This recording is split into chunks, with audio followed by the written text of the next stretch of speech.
non-manual speech because he left his manuals at home. Actually, he is not entirely sure that it would apply to any of the manual speeches. Furthermore, he needs more manuals. I would have made it fit. The title of his speech is Opportunity Knocks. Let's welcome him.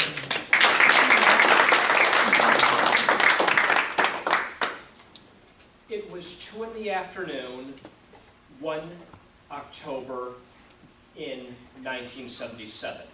It was reading hour in Mrs. Warner's 4th grade class. I had already read every book on animals in our classroom's mini library. I looked around, what else was there to read? I randomly selected a book about Abraham Lincoln as a child. After school, I went home and I told my mother about what I had read.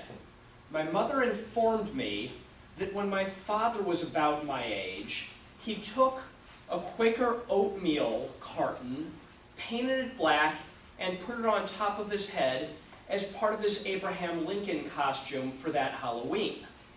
My mother gave me a copy of the Arrow Book of Presidents, which was a children's biography of our presidents. It consisted of every president from George Washington all the way up to the current caretaker president when that book was written. In a couple of days, I read that entire book, and I was fascinated. My 9th birthday was on October 19th, 1977, and my parents gave me a new book of the presidents, a more in-depth book, and a more current book, which went to what was then the current president in 1977, James Earl Carter. It was February 26, 1983 at noon. I was talking to my best friend at the time, David, whom some of you might remember from my projectiles with cholesterol speech last year. He was talking about the TV show that he just watched, and he was very excited about it. He babbled on and on about someone named Sergeant Slaughter and something called the Cobra Clutch. I was interested.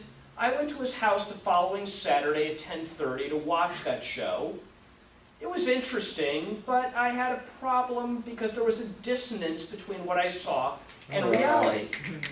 At the end of that show, someone named Big John Studd offered a reward of $10,000 for anyone who could body slam him. Chief Jay Strongbow was scheduled to meet that challenge. However, the chief was nowhere to be found.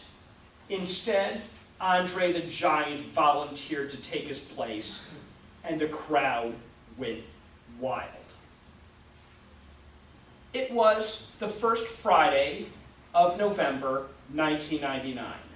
I was a full-time temporary history instructor at Imperial Valley College, which was in a desert community approximately 100 miles east of San Diego.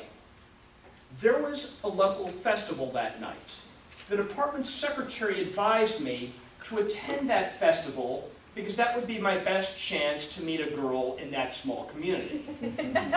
I almost blew off that festival. However, at around 9 at night, I changed my mind. I went, figuring, what do I have to lose? I didn't quite meet a girl. However, I did get to know a girl who I kind of knew from work much better. Kim. No. I'm not talking about that Moore woman from our Toastmasters Club. I'm talking about a different Kim. A Kim with yellow hair. And yes, she is the same yellow-haired Kim who used to like to make fun of me because my wristwatch was set to military time, which she thought was dorky. And yes, she was the same yellow-haired Kim who once bought a necktie for me with Darth Vader on it, hoping that that would inspire fear amongst my other students with a little bit of luck. And yes, she was the same yellow-haired Kim who used to like to listen to the song Smooth Operator by Sade whenever we, well, All three of those incidents had two things in common. The first was that they all changed my life.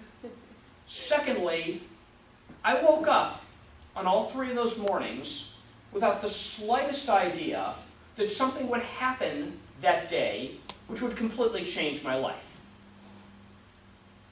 Mr. Toastmaster, fellow Toastmasters, and honored guests, opportunity knocks when you least expect it.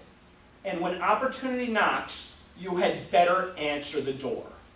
Because you could choose not to, and remember, if it keeps on knocking and it can't come in, and you say, come back again tomorrow night, it might not come back tomorrow night, or any other time for that matter.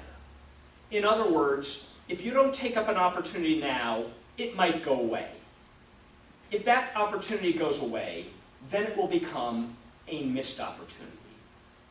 A missed opportunity is something that could have been highly benevolent, but you did not pursue it, therefore you did not enjoy its benevolence. That is a terrible thing. It's especially terrible if you're like me, who forgets nothing and forgives even less, including and especially myself. So, when opportunity knocks, answer. And I hope I didn't ruin the song Smooth Operator for you.